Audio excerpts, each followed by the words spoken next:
TF Green is an attractive airport for many travelers because of its size and convenience. A single terminal to negotiate, an easy drop-off within steps of the building. But a decision last year by airport officials means passengers arriving at Green who want to use a ride-sharing service like Uber or Lyft now have to be picked up in the short-term parking lot across from the terminal and pay an extra $6 fee to do it. Last year, the Rhode Island Airport Corporation ended free Uber and Lyft pickups right outside the terminal, with the threat of an $85 fine for non-compliance. It also doubled the minimum charge to use Lot D, the short-term lot, from $3 to $6. That generated 45% more revenue in 2017.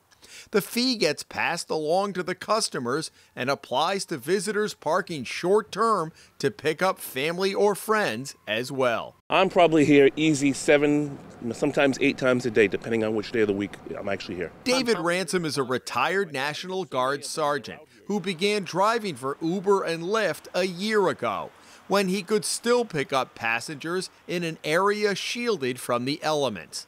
While arriving passengers only have a 2-minute walk to get to his location in the short-term lot, Ransom says it's still not as convenient. You still got to walk across the street, in the rain, in the snow, whatever, just to get out here. And obviously this time of year it's very, very cold.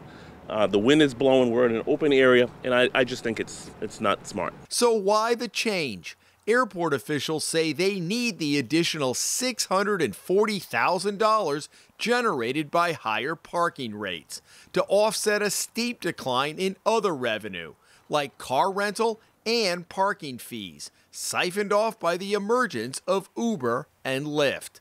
The transportation network companies, TNCs as they are known, and some passengers are crying foul, saying it sends the wrong message to people visiting Rhode Island for the first time. Michael McMullen, a businessman from Providence who often flies in and out of Green, told us, quote, "They talk about making Rhode Island a friendlier place to do business. That's one of the things that's unfriendly. It's not so much about the money, but the message it sends out." The days of taking exclusively the taxi to the airport or parking your car for a week in long-term parking, they've changed that game, and in fact, it's impacted our revenue significantly. Airport spokesman William Fisher said federal law mandates that TF Green and all airports across the country be self-sufficient financially, receiving no taxpayer subsidies. The two main sources, airline fees and other revenues like concessions, parking, and rental car fees. And you're trying to find a balance between the consumers and the prices you're charging and making sure that you're in a position to be competitive and attract airlines here. And what we've done in the past year and a half is attract airlines here. We brought 5 airlines to TF Green, and 2 of them international, and we also added 16 nonstop routes in about a year. A spokeswoman for Uber tells the Hummel Report that Green Airport has the highest pickup fee of any airport in the country. But Fisher says that's not the whole story, because TF Green does not charge for drop-offs. Their assertion is that TF Green has the highest pickup rate in the country at $6. Right. And your response is? And our response is that there are plenty of higher rates when you combine pickup and drop-off rate at other airports. We are competitively priced. There is no drop-off fee for passengers coming to the airport, and I think it is common sense to assume that most folks that take an Uber here are leaving on an Uber, and because of that, we have to capture the revenues that they have impacted in other areas. It's just that simple. Clearly, Uber and Lyft have changed passenger practices. Rental car fees were down $450,000 last year alone.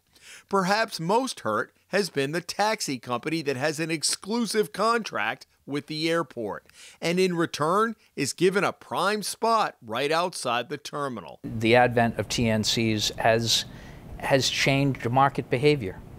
In a 10-year period, we've seen a decrease from 70,000 taxi runs a year to 50,000, 30% drop. The Uber drivers are assigned space in the northern end of the short-term lot.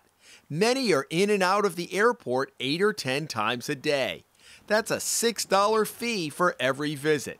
Carlos Gomez says the airport should consider a compromise. How can I say $6 for even 2 seconds? The minute you put a foot in your lap, it's just $6. So it does impact some of the business. You think it's unfair? Yeah, I think it's unfair. They should have at least let's see, a monthly pass that you can pay every month. You know so you can come in as much as you want, right? Yeah, and just pay one monthly fee. You understand the airport's got to make their money, though, right? I understand, but I didn't even talk about cheap money. It could be $100, $150 a month. 3, 4. I've talked to some of your fellow Uber and Lyft drivers who had said that it's beginning to impact the tips a little bit. Yes, it does. In what way? Well, people, they just charge more to the people, so people just don't give you a tip. The passenger now gets an extra $6 added on to their fare, and there's talk that it's going to go up higher. So now, even with the $6 that's on there, there's not a lot of tips that go on there. The passengers certainly understand that we're here to make money, make them a little bit easier for their transportation needs, but $6 added on to them is $6 that I'm not going to get in the tip. What's the compromise here, Dave? I guess the compromise would be that the airport knows that we're here providing a great service for the passengers who are coming in and out of our airport.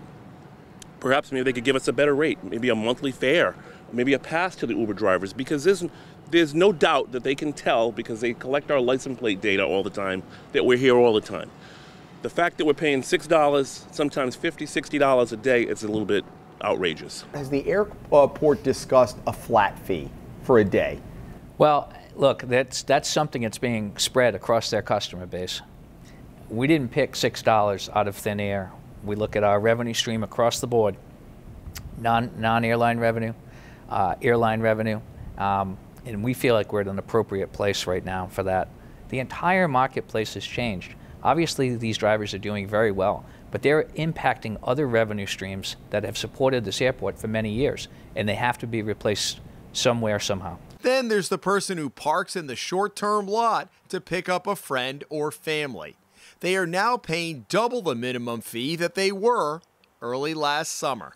To the person now who has got nothing to do with Uber or Lyft, they're just coming to pick up their grandmother or their kids as bags, and maybe they really do need to go into the airport, and they are only here 10 or 15 minutes, maybe a half hour, and they're paying $6. What's your answer to them when they say, well, why should I have to pay that too? Well, I'd say that $6 is a competitive rate with other area airports. I'd say that they've got a free option at the cell phone lot across the street, which is very convenient, and a lot of Rhode Islanders use, but we want to make sure Rhode Islanders are aware of that.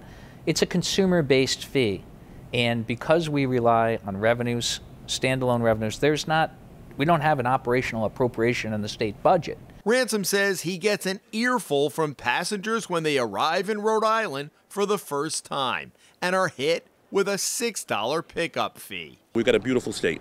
We have people who come here all the time for business, people who are here visiting. Come up with a compromise. We're business people, we're small business people trying to earn a living. To add on this fee to the passengers, to make the drivers have to pay this out of their pocket ahead of time, I think is a little upsetting. I think we could do a better way. In Warwick, Jim Hummel for the Hummel Report.